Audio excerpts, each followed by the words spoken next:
여러분, 충격적인 소식입니다. 며칠 전 미국 백악관에서 벌어진 일입니다. 트럼프 대통령이 전 세계가 보는 앞에서 대한민국을 조롱했습니다. 한국? 우리 없으면 못 사는 나라야. 관세 25% 때려버려. 세계 최강 대국의 수장이 우리나라를 발밑에 돌멩이 취급한 겁니다. 그 순간 전 세계가 비웃었습니다. 한국이 미국한테 뭘 하겠어? 그런데 말입니다. 딱 24시간 뒤 미국 전역에 비상이 걸렸습니다. 월스트리트는 아비규환이 됐고 백악관에선 이런 말이 돌았습니다. 건드리면 안 되는 나라를 건드렸다. 70년 전 폐허에서 맨주먹으로 일어서 세계 최강 대국의 심장을 움켜쥔 나라, 대한민국이 미국에게 보여준 소름 돋는 역정응. 그 현장 한복판에 있었던 미국 관료의 증언 지금 공개합니다. 시작에 앞서 좋아요와 구독 눌러주시면 한국의 더 많은 이야기를 소개하는 데에 큰 힘이 됩니다. 안녕하세요. 저는 잭슨 콜이라고 합니다. 미국 상무부 산업안보국에서 국장으로 일했던 사람이지요. 지금부터 제가 들려드릴 이야기는 제 인생에서 가장 치욕스러웠던 며칠간의 기록입니다. 그날 저녁 저는 워싱턴 상무부 청사 집무실에서 야근을 하고 있었습니다. 창밖으로 보이는 백악관의 불빛이 유난히 환하게 빛나던 밤이었어요. 책상 위에는 한국 관련 보고서가 산더미처럼 쌓여 있었지요. 저는 그 서류들을 한 장씩 넘기며 흐뭇한 미소를 짓고 있었습니다. 곧 큰일이 터질 것이라는 걸 알고 있었으니까요. 그때 제 휴대폰이 미친 듯이 울리기 시작했습니다. 트럼프 대통령이 자신의 사회관계망에 글을 올렸다는 알림이었지요. 저는 화면을 열어보았습니다. 그리고 그 순간 심장이 쿵 내려앉는 것을 느꼈어요. 흥분 때문이었습니다. 화면에는 이렇게 적혀 있었습니다. 한국 국회가 우리와의 합의를 지키지 않고 있다. 나는 한국산 자동차, 목재, 의약품, 그리고 모든 상호관세를 15%에서 25%로 인상한다. 마침내 올 것이 온 거였습니다. 저는 의자에서 벌떡 일어났어요. 주먹을 불끈 쥐고 혼자서 환호성을 질렀던 기억이 납니다. 그 글에는 더 강렬한 문장도 있었지요. 대통령은 이렇게 덧붙였습니다. 이재명 대통령과 나는 작년 7월에 훌륭한 합의를 했고 내가 10월에 한국을 방문했을 때 그 조건을 재확인했다. 그런데 왜 한국 국회는 아직도 이를 승인하지 않는가? 저는 그 문장을 읽으며 고소하다는 생각이 들었습니다. 한국이 약속을 어겼으니 우리가 응징하는 것은 당연한 일 아니겠습니까? 솔직히 고백하자면 저는 그때까지 한국이라는 나라를 얕잡아 보고 있었습니다. 아니, 저뿐만이 아니었어요. 상무부 전체가, 백악관이, 월스트리트가 그랬지요. 한국은 우리 없이는 살 수 없는 나라라고 굳게 믿고 있었던 겁니다. 수출로 먹고 사는 작은 나라가 세계 최강 대국 미국에게 감히 맞서겠느냐는 거였어요. 관세를 올리면 당연히 무릎을 꿇을 것이라고 모두가 확신했습니다. 저는 창밖을 바라보며 생각에 잠겼습니다. 한국이라는 나라가 제 머릿속에서 어떤 이미지였는지 아십니까? 그저 반도체 몇 개 잘 만드는 공장 나라. 자동차 좀 찍어내는 하청업체 수준. 미국이 보호해주니까 그럭저럭 먹고 사는 약소국. 그 정도였어요. 6.25 전쟁 때 우리가 목숨 걸고 지켜준 나라 아닙니까? 은혜를 알면 고분고분해야지 감히 미국과 대등하게 협상을 하려 들다니. 그런 생각이 저를 지배하고 있었습니다. 그날 밤 저는 부하 직원들을 긴급 소집했습니다. 회의실에 들어서니 다들 들뜬 표정이더군요. 마치 전쟁에서 이미 승리한 것처럼 축제 분위기가 넘쳐났어요. 누군가 샴페인을 가져오자는 농담까지 했을 정도였지요.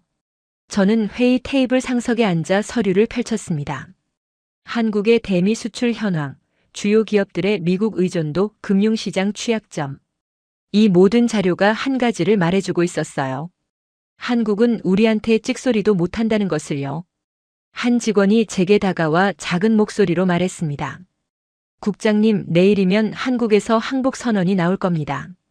저도 고개를 끄덕였지요. 당연하다고 생각했으니까요. 숫자가 모든 것을 말해주고 있었습니다. 한국의 대미 수출액이 연간 1천억 달러가 넘는데 관세가 25%로 오르면 그 타격이 얼마나 크겠습니까? 현대차와 기아차는 미국에서 매년 200만 대 가까이 팔아요. 관세 폭탄을 맞으면 가격 경쟁력이 완전히 무너질 터였지요. 우리는 그날 밤늦게까지 한국이 굴복한 이후의 시나리오를 짜느라 바빴습니다. 얼마나 더 많은 것을 요구할 수 있을지 계산하고 있었어요. 삼성과 SK의 미국 투자를 2배로 늘리게 만들자는 의견도 나왔고, 아예 텍사스 공장 지분을 뺏어오자는 과격한 주장까지 터져나왔습니다. 저는 그 이야기를 들으며 흐뭇하게 웃었어요. 한국 기업들이 지난 몇 년간 미국에 쏟아부은 투자가 수십조 원이 넘는다는 걸 알고 있었거든요. 그 돈이 이미 우리 땅에 박혀 있으니 한국으로서는 빠져나갈 수가 없는 거였지요. 발이 묶인 사냥감이나 다름없었습니다. 회의가 끝나갈 무렵 누군가 질문을 던졌습니다. 혹시 한국이 반격하면 어쩌죠? 회의실에 웃음이 터져 나왔어요. 저도 피식 웃으며 대답했지요. 반격? 뭘로? 김치로 우리를 공격하기라도 하겠나? 다들 박장대소를 했습니다. 한국이 미국에 대항할 카드가 있다는 생각 자체를 하지 못했던 거예요. 우리는 그렇게 밤새 킬킬거리며 웃었습니다.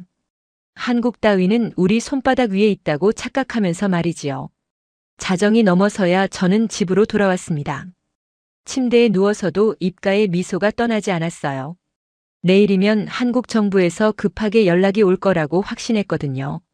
고개를 숙이고 사정하는 목소리가 벌써 귓가에 들리는 것 같았습니다. 그때 저는 몰랐습니다. 그 웃음이 얼마나 어리석은 것이었는지를요. 우리가 건드린 것이 무엇인지, 한국이라는 나라가 진짜로 얼마나 무서운 저력을 가지고 있는지를 저는 까맣게 모르고 있었던 겁니다. 돌이켜보면 그날 밤에 저는 정말이지 눈뜬 장님이었어요.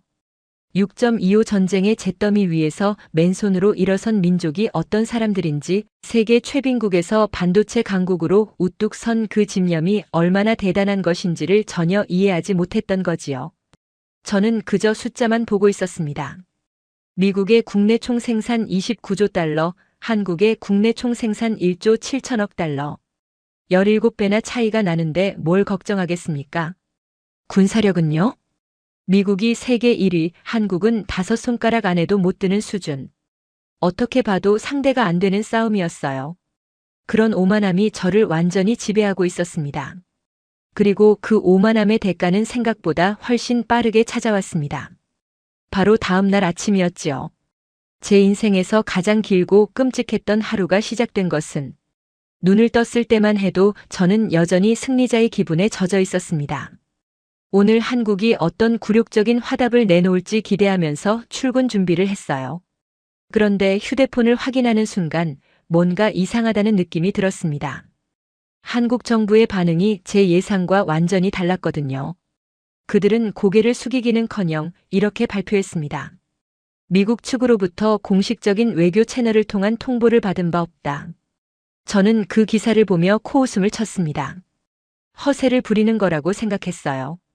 속으로는 벌벌 떨면서 겉으로만 강한 척하는 거라고 단정지었지요. 하지만 그게 아니었습니다. 그 차분함의 정체가 무엇이었는지 저는 몇 시간 뒤에야 뼈저리게 깨닫게 됩니다. 출근길 차 안에서 저는 계속 뉴스를 확인했습니다.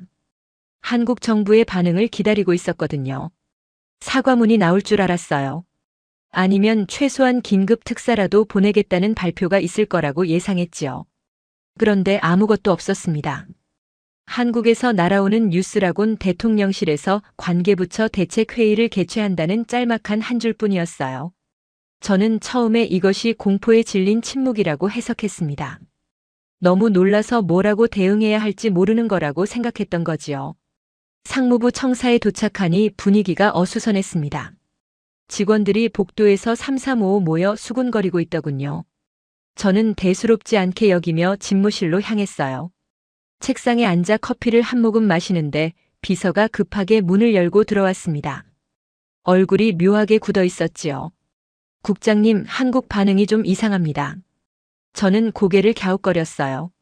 뭐가 이상하다는 건지 이해가 안 됐거든요. 비서가 태블릿을 내밀었습니다. 화면에는 한국산업통상자원부 장관의 브리핑 영상이 떠 있었어요. 저는 볼륨을 높이고 집중해서 들었습니다. 그런데 이게 웬일입니까? 한국 장관의 목소리는 떨리기는커녕 너무나 차분했어요. 마치 날씨 예보를 하듯이 담담하게 말하고 있었지요. 미국 측으로부터 공식적인 외교 통상 채널을 통한 통보를 받은 바 없습니다. 사실관계를 확인 중입니다. 그게 전부였어요. 저는 화면을 멍하니 바라봤습니다. 뭔가 이상했어요. 관세 25%라는 폭탄을 맞았는데 어떻게 저렇게 태어날 수 있단 말입니까? 보통 나라 같으면 난리가 났을 겁니다. 장관이 카메라 앞에서 울먹이거나 최소한 강력히 항의한다는 성명이라도 내야 정상 아닙니까? 그런데 한국은 마치 남의 나라 일인 것처럼 무덤덤하게 반응하고 있었어요. 저는 그 침묵이 불편하기 시작했습니다. 점심시간이 되자 이상한 소문이 돌기 시작했어요. 한국 대사관 직원들이 평소와 똑같이 출근해서 일하고 있다는 거였지요. 위기 상황이면 비상체제로 전환하는 게 당연한데 한국 외교관들은 마치 아무 일도 없다는 듯이 점심 식사를 하러 나갔다고 했습니다. 심지어 한국 대사가 저녁에 예정된 만찬 일정을 취소하지 않았다는 첩보까지 들어왔어요. 저는 점점 불안해지기 시작했습니다. 오후가 되자 제 불안은 확신으로 바뀌었어요. 한국 증시가 열렸는데 예상과 완전히 다른 양상이 펼쳐졌거든요. 저는 당연히 한국 주식시장이 폭락할 거라고 생각했습니다. 관세 25%면 수출 기업들이 직격탄을 맞는 건데 투자자들이 가만히 있겠습니까? 그런데 웬걸요? 한국 증시는 잠깐 출렁이더니 금세 안정을 찾았어요. 오히려 반도체 관련 종목들은 상승세를 보이고 있었지요. 이게 도대체 어떻게 된 일인가 싶었습니다. 저는 한국 경제 전문가를 급히 불러들였어요. 젊은 분석관이 들어와서 상황을 설명해 주었지요. 그의 말을 듣는 순간 저는 처음으로 등골이 서늘해지는 것을 느꼈습니다. 국장님, 한국 시장이 안정적인 이유가 있습니다. 투자자들이 이번 관세가 오래 못 갈 거라고 보는 겁니다. 저는 되물었어요. 왜 오래 못 간다고 생각하는 거지? 분석관이 잠시 말을 멈추더니 조심스럽게 대답했습니다. 한국이 미국보다 유리한 카드를 쥐고 있다고 시장이 판단하는 것 같습니다. 그 순간 저는 펄쩍 뛰었어요. 유리한 카드라니 말도 안 되는 소리였거든요. 한국이 미국한테 무슨 카드가 있단 말입니까? 저는 분석관을 내보내고 혼자 골똘히 생각에 잠겼습니다. 뭔가 제가 모르는 게 있는 것 같았어요. 한국의 저 이상한 침묵, 증시의 안정세, 투자자들의 자신감. 이 모든 것이 하나로 연결되는 느낌이었지요. 그런데 그 연결고리가 뭔지 도무지 알 수가 없었습니다. 저녁이 되자 상황은 더 기묘해졌어요. 한국 언론들이 일제히 같은 논조의 기사를 쏟아내기 시작했거든요. 제목들이 하나같이 도발적이었습니다. 미국이 한국 없이 버틸 수 있을까? 반도체 공급망의 진짜 주인은 누구인가? 트럼프의 관세, 부메랑이 될 것인가? 저는 그 기사들을 읽으며 분노가 치밀어 올랐어요. 감히 우리 미국을 위협하는 듯한 어조가 건방지게 느껴졌거든요.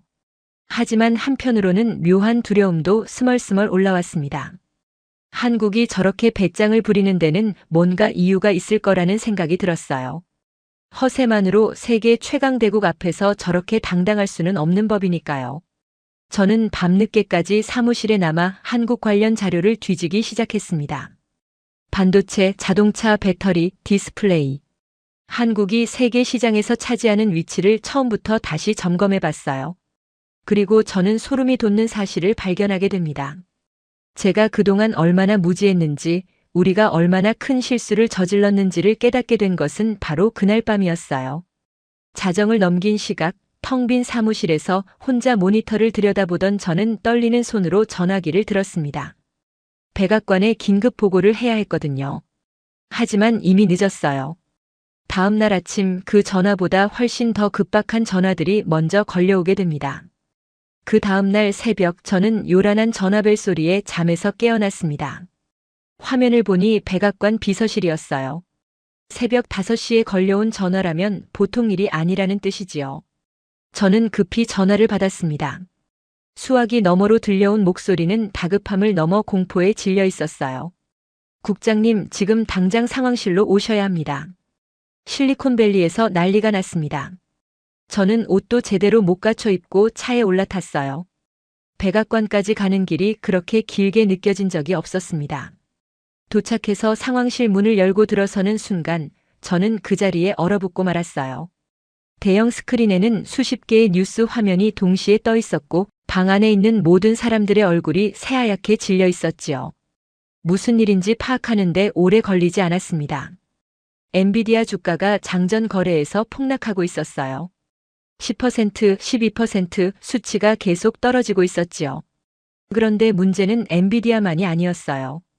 구글, 아마존, 마이크로소프트, 애플, 미국을 대표하는 빅테크 기업들의 주가가 일제히 급락하고 있었습니다. 월스트리트가 패닉에 빠진 거였어요. 저는 이해할 수가 없었습니다.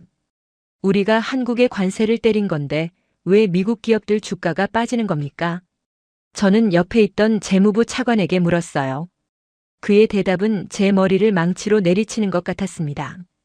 한국산 반도체 때문입니다. 고대역 폭메몰이라고 아십니까? 인공지능 서버에 들어가는 핵심 부품인데 세계 생산량의 90% 이상을 한국이 쥐고 있습니다. 저는 멍하니 그 말을 되씹었어요. 90%라고요. 그게 가능한 숫자입니까? 재무부 차관이 고개를 끄덕였습니다. 삼성전자와 SK하이닉스, 이 두 회사가 전 세계 인공지능 메모리 시장을 사실상 독점하고 있습니다. 엔비디아가 아무리 좋은 그래픽 칩을 만들어도 한국산 메모리가 없으면 무용지물이에요. 그 말이 끝나기도 전에 상황실 전화기가 미친 듯이 울리기 시작했습니다. 첫 번째 전화는 엔비디아 최고 경영자로부터였어요. 그는 거의 비명에 가까운 목소리로 말했습니다. 지금 우리 재고가 2주치밖에 없습니다. 2주 뒤에는 생산 라인을 멈춰야 해요. 제발 한국과 싸우지 마십시오. 두 번째 전화는 구글이었어요. 데이터 센터 증설 계획을 전면 중단해야 할 것 같습니다. 한국산 칩 없이는 서버를 돌릴 수가 없어요. 세 번째는 애플이었지요. 아이폰 생산에 차질이 생길 수 있습니다. 부품 조달처를 다변화하려고 했지만 당장 대체할 수 있는 곳이 없습니다. 전화가 끊이지 않았어요. 1시간 동안 20통이 넘는 긴급 전화가 쏟아졌습니다. 하나같이 같은 내용이었지요. 한국산 부품 없이는 우리가 버틸 수 없다는 비명이었어요. 저는 상황실 한쪽 구석에 쓰러지듯 앉았습니다. 다리에 힘이 풀렸거든요. 우리가 대체 무슨 짓을 한 건가 하는 생각이 머리를 가득 채웠어요. 그제야 저는 한국의 그 이상한 침묵이 무엇을 의미했는지 이해할 수 있었습니다. 그들은 겁에 질려서 잠잠했던 게 아니었어요. 굳이 말로 위협할 필요가 없었던 거지요. 손 하나 까딱 안 해도 미국이 스스로 무너질 거라는 걸 알고 있었던 겁니다. 저는 어제 한국 언론에서 봤던 그 도발적인 기사 제목이 떠올랐어요. 미국이 한국 없이 버틸 수 있을까? 그 질문에 대한 답이 바로 지금 눈앞에서 펼쳐지고 있었습니다. 상황은 시간이 지날수록 악화됐어요. 뉴욕 증시가 열리자마자 나스닥 지수가 곤두박질 쳤습니다. 반도체 관련 종목들이 줄줄이 하락세를 보였지요. 투자자들이 앞다투어 매도 주문을 넣었어요. 공포가 공포를 낳고 패닉이 패닉을 부르는 악순환이 시작된 겁니다. 오후가 되자 서킷 브레이커 발동 직전까지 갔어요. 거래가 일시 중단될 위기였지요. 저는 그 아수라장 속에서 한 가지 사실을 뼈저리게 깨달았습니다. 우리는 한국을 얕잡아 봤지만 진짜 약자는 우리였던 거예요. 세계 최강 대국이라고 자부했던 미국이 한반도의 작은 나라가 만드는 손톱만 한 칩 없이는 하루도 버틸 수 없는 처지였던 겁니다. 이 얼마나 처참한 현실입니까? 저는 부끄러움과 분노가 뒤섞인 복잡한 감정에 휩싸였어요. 하지만 진짜 충격은 아직 시작도 안 했습니다. 우리가 믿었던 마지막 희망, 미국의 자존심이라 불리던 그 기업이 얼마나 형편없는 상태인지 알게 된 건 바로 그날 오후였거든요. 상황실의 혼란이 조금 가라앉았을 무렵 누군가 희망적인 이야기를 꺼냈습니다. 마이크론이 있지 않습니까? 미국의 반도체 기업 마이크론 테크놀로지 말이에요. 우리한테도 메모리 반도체를 만드는 회사가 있으니 한국에 의존할 필요가 없다는 거였지요. 저도 그 말에 고개를 끄덕였어요. 맞아요, 마이크론이 있었지요. 어째서 이 생각을 못했을까 싶었습니다. 저는 곧바로 마이크론 본사에 연락을 넣었어요. 최고 기술 책임자와 긴급 통화를 요청했지요. 전화가 연결되기까지 몇 분의 시간이 걸렸는데 그 사이에 저는 마음을 다잡았습니다. 마이크론의 물량을 늘려달라고 하면 된다. 우리 땅에 있는 우리 기업이 해결해 줄 거라고 스스로를 위로했어요. 그런데 전화가 연결되자마자 제 희망은 산산조각이 났습니다. 수화기 너머로 들려온 소리는 기계 돌아가는 소음이 아니었어요. 사람들이 고함을 지르고 무언가 부서지는 듯한 아수라장의 소리였지요. 저는 깜짝 놀라 물었습니다. 지금 무슨 일입니까? 최고 기술 책임자의 목소리는 텅 빈 사람처럼 힘이 없었어요. 국장님, 가동률을 올리고 말고 할 게 없습니다. 지금 라인이 섰어요. 저는 귀를 의심했습니다. 라인이 섰다니요. 마이크론은 최첨단 장비를 갖추고 있는 세계적인 반도체 기업 아닙니까? 네덜란드에서 들여온 수조 원짜리 노광 장비도 있고 한국 삼성 평택 공장과 똑같은 설비를 갖추고 있다고 들었어요. 그런데 라인이 섰다니 이게 무슨 소리입니까? 저는 다그치듯 물었지요.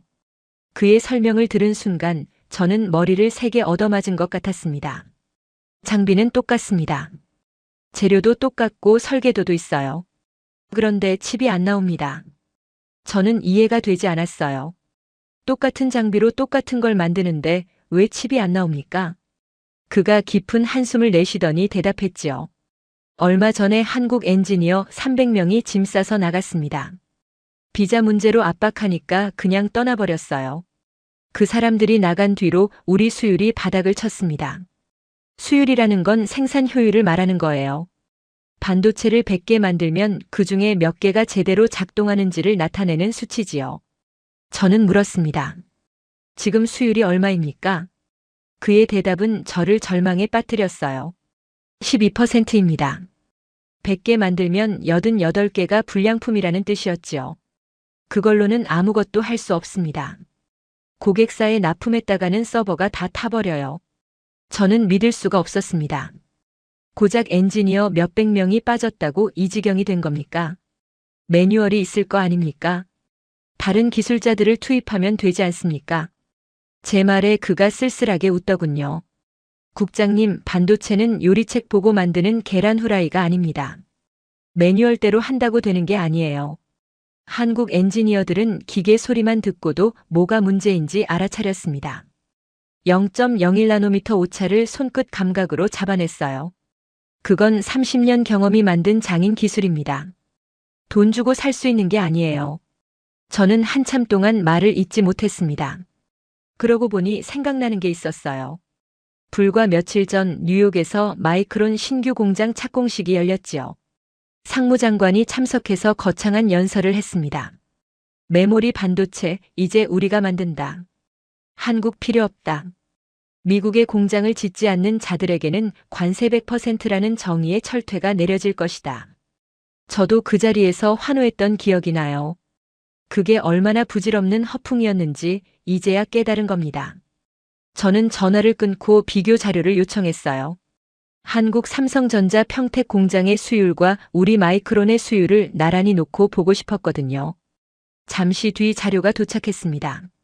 그 숫자를 보는 순간 저는 눈앞이 캄캄해지는 것을 느꼈어요. 삼성 평택 공장 수율 94.7%, 마이크론 수율 12%. 8배 가까운 차이였습니다. 같은 장비를 쓰고 같은 재료를 쓰고 같은 설계도를 보는데 어떻게 이렇게 차이가 날 수 있단 말입니까? 저는 머리를 감싸쥐었어요. 우리가 가진 건 기계뿐이었구나 하는 자괴감이 밀려왔습니다. 한국이 가진 건 기계가 아니었어요. 수십 년간 축적된 기술, 피와 땀으로 쌓아올린 노하우, 기계가 알려주지 않는 수만 가지 비밀을 체득한 장인들. 그것이 진짜 힘이었던 겁니다. 저는 그날 처음으로 인정하게 됐어요. 우리는 착각하고 있었구나. 돈으로 공장을 짓는다고 장비를 사온다고 되는 게 아니었구나. 55조 원을 들여 텍사스에 세운 삼성 공장도 마찬가지였지요. 건물은 우리 땅에 있지만 그걸 돌릴 수 있는 혼은 한국에 있었던 겁니다. 한국 엔지니어들이 떠난 텍사스 공장의 수율도 처참했어요. 8%. 그 거대한 공장이 그저 텅 빈 콘크리트 덩어리로 전락해버린 거였지요. 반도체 문제로 정신이 없는 와중에 또 다른 폭탄이 터졌습니다. 이번엔 자동차 쪽이었어요. 관세 25%의 가장 직접적인 타격을 받는 분야였지요. 저는 당연히 현대차와 기아차가 곤경에 빠질 거라고 예상했습니다. 미국 시장에서 살아남으려면 결국 가격을 낮춰야 할 테고 그러면 수익성이 악화되겠지요. 한국 자동차 기업들이 울며 겨자 먹기로 손해를 감수할 거라고 생각했어요. 그런데 상황은 완전히 반대로 흘러갔습니다. 비명을 지른 건 한국이 아니라 미국이었어요. 그것도 다름 아닌 미국 자동차 딜러들이었지요. 전국 자동차 딜러 협회에서 긴급 성명이 발표됐습니다. 백악관에 대한 공개 항의였어요. 저는 그 성명서를 읽으며 눈을 의심했습니다. 성명서의 내용은 이랬어요. 현대와 기아 없이는 우리 딜러들이 생존할 수 없다. 관세 인상을 즉각 철회하라. 저는 처음에 이해가 안 됐습니다. 미국 딜러들이 왜 한국차 걱정을 합니까? 포드나 쉐보레를 팔면 되지 않습니까? 그런데 자료를 들여다보니 사정이 복잡했어요. 미국 자동차 시장에서 현대와 기아가 차지하는 비중이 어마어마했습니다. 2025년 기준으로 두 회사 합쳐서 연간 170만 대 이상을 팔았어요. 미국에서 판매되는 자동차 10대 중 한 대가 한국차라는 뜻이지요. 그런데 더 중요한 건 이익률이었습니다. 한국차는 품질이 좋아서 수리비가 적게 들고 디자인이 세련되어 잘 팔리고 무엇보다 마진이 높았어요. 딜러들 입장에서는 효자 상품이었던 거지요. 조지아주에서 들려온 소식은 더 심각했습니다. 현대차 미국 공장이 있는 사바나 지역이 발칵 뒤집혔어요. 그 공장 하나에 매달린 일자리가 3만 개가 넘었거든요. 공장 직원만이 아닙니다. 부품 납품업체, 물류회사, 식당, 상점까지 모두 합치면 지역 경제 전체가 현대차에 의존하고 있었지요. 관세가 올라서 현대차가 미국 생산을 줄이기라도 하면 그 지역은 고스란히 죽게 생긴 겁니다. 주지사가 직접 백악관에 전화를 걸었다고 해요. 지역 경제가 무너지게 생겼으니 제발 재고해달라고 사정했다더군요. 연방 상원 의원들도 나섰습니다. 여당 의원들조차 이건 아니지 않느냐며 반발하기 시작했어요. 대통령 지지율이 심상치 않게 흔들렸지요. 저는 그때 깨달았습니다. 한국 기업들이 미국에 공장을 짓고 일자리를 만든 게 우리를 위한 게 아니었다는 거리요. 그건 일종의 보험이었어요. 미국 정부가 함부로 건드리지 못하도록 수만 명의 미국인 일자리를 인질로 잡아둔 거였지요. 한국 차가 잘 팔릴수록 한국 공장이 클수록 미국은 한국을 때릴 수 없게 되는 구조였습니다. 텍사스에서도 비슷한 상황이 벌어지고 있었어요. 삼성전자 오스틴 공장, 테일러 공장. 이 공장들 주변으로 수천 개의 중소기업이 거미줄처럼 얽혀 있었지요. 한국 기업이 기침만 해도 텍사스 경제가 감기에 걸리는 구조였습니다. 주지사가 별도로 성명을 발표했어요. 반도체 공급망 안정이 텍사스의 최우선 과제라고 했지요. 사실상 한국 눈치를 보겠다는 선언이었습니다. 엘라베마주도 마찬가지였어요. 현대 모비스 공장이 그곳에 있거든요. 자동차 부품을 만드는 곳인데 직간접적으로 연결된 일자리가 10,000개가 넘었습니다. 미시건주, 인디애나주, 오하이오주. 한국 기업과 연결되지 않은 주를 찾기가 더 어려울 정도였어요. 우리가 한국을 압박한다고 생각했는데 어느새 한국은 미국의 심장 깊숙이 뿌리를 내리고 있었던 겁니다. 저는 지도를 펼쳐놓고 한국 기업들의 미국 투자 현황을 표시해봤어요. 붉은 점이 미국 전역에 뿌려져 있었습니다. 동부에서 서부까지, 북부에서 남부까지. 빈틈이 없었지요.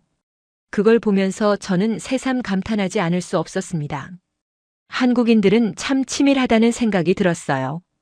그들은 단순히 장사를 하러 온 게 아니었습니다. 미국의 경제와 정치 지형에 깊숙이 파고들어서 쉽게 뽑히지 않는 뿌리가 되어버린 거였지요. 그날 저녁 저는 텅 빈 사무실에서 혼자 지도를 바라보며 생각에 잠겼습니다. 우리가 한국한테 관세를 때리면 한국이 아프다고 생각했어요. 그런데 실상은 달랐지요. 우리가 한국을 때리면 우리 살에 박힌 한국의 뿌리가 꿈틀거리면서 우리 내부가 찢어지는 거였습니다. 상황이 이 지경에 이르자 일부에서 극단적인 방법을 제안하기 시작했습니다. 한국이 안 팔면 우리가 만들면 되지 않느냐는 거였어요. 정부 보조금을 쏟아부어서 마이크론을 키우고 인텔에도 지원해서 메모리 반도체를 생산하게 하자는 주장이었지요. 저도 처음에는 그게 답이라고 생각했습니다. 아무리 한국 기술이 뛰어나다 해도 미국의 자본력과 인력을 총동원하면 따라잡을 수 있지 않겠습니까? 그런데 법무팀에서 날아온 보고서 한 장이 제 희망을 산산조각 냈어요. 특허 문제였습니다. 저는 그때까지 특허라는 게 이렇게 무서운 무기인 줄 몰랐어요. 보고서 첫 장에 적힌 숫자가 저를 얼어붙게 만들었지요. 고대 역폭 메모리 관련 핵심 공정 특허 보유 현황, 한국 삼성 및 SK 91.4%. 91.4%라니요. 저는 눈을 비비고 다시 봤습니다. 분명히 읽은 게 맞았어요. 인공지능 시대의 핵심 부품인 고대 역폭 메모리, 그걸 만드는 공정의 특허를 한국이 거의 전부 가지고 있었던 겁니다.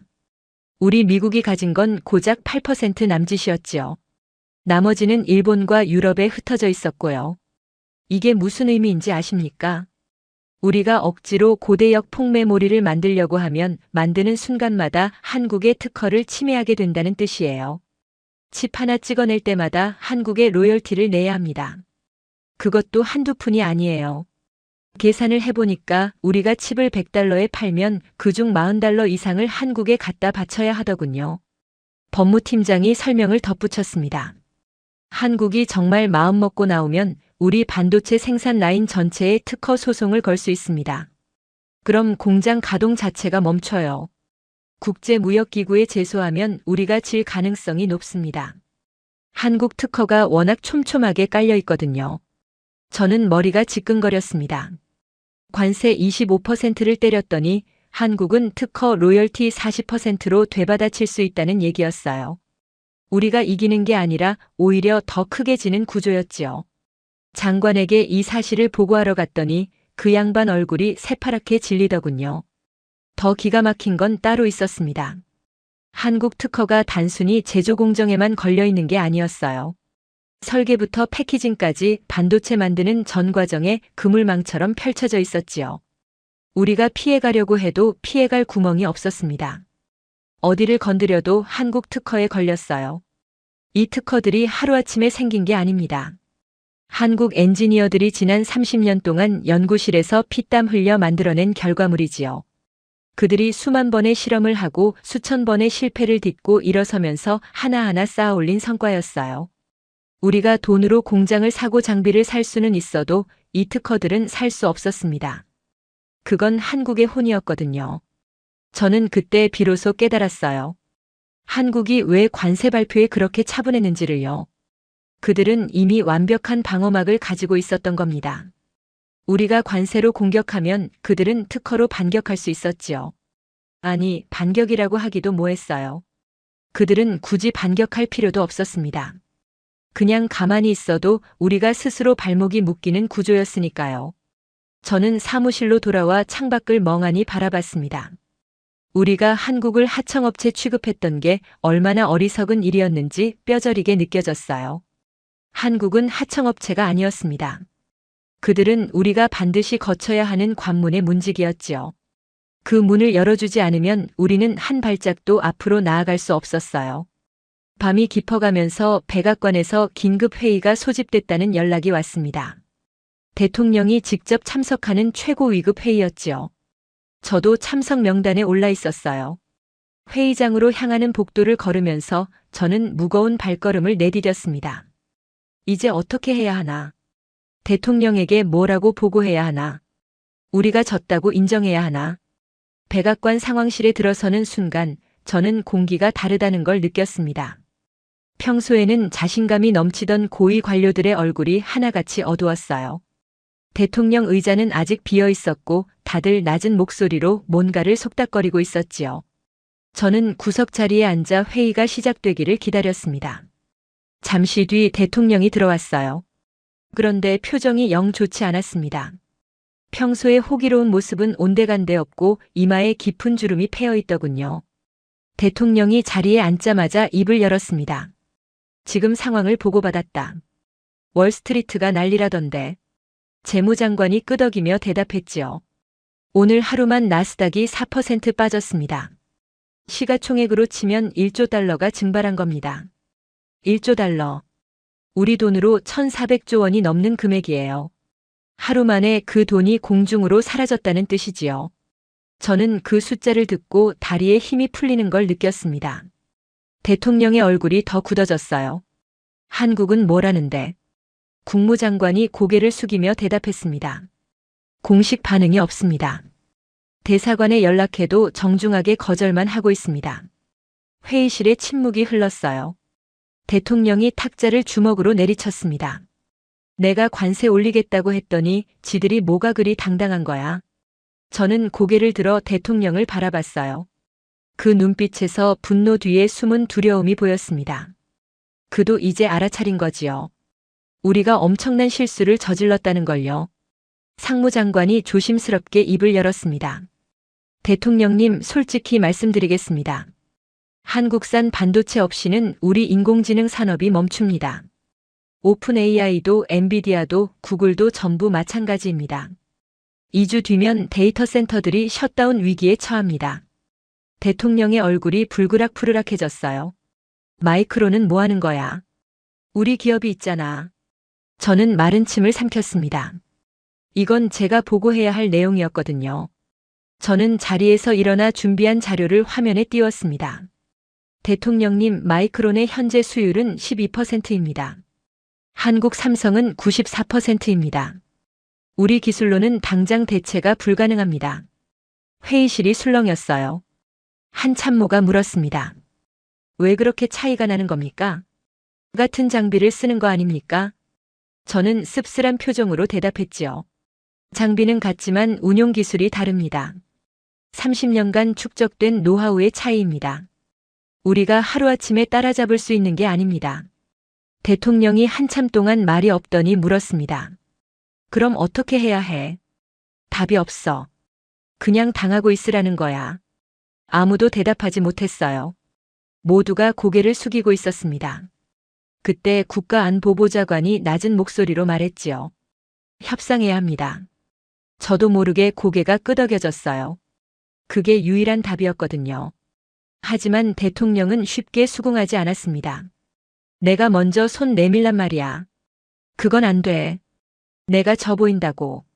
그 말에 회의실이 다시 침묵에 빠졌어요. 대통령의 자존심과 국가 경제가 저울 위에서 흔들리고 있었지요. 저는 조용히 대통령을 바라봤습니다.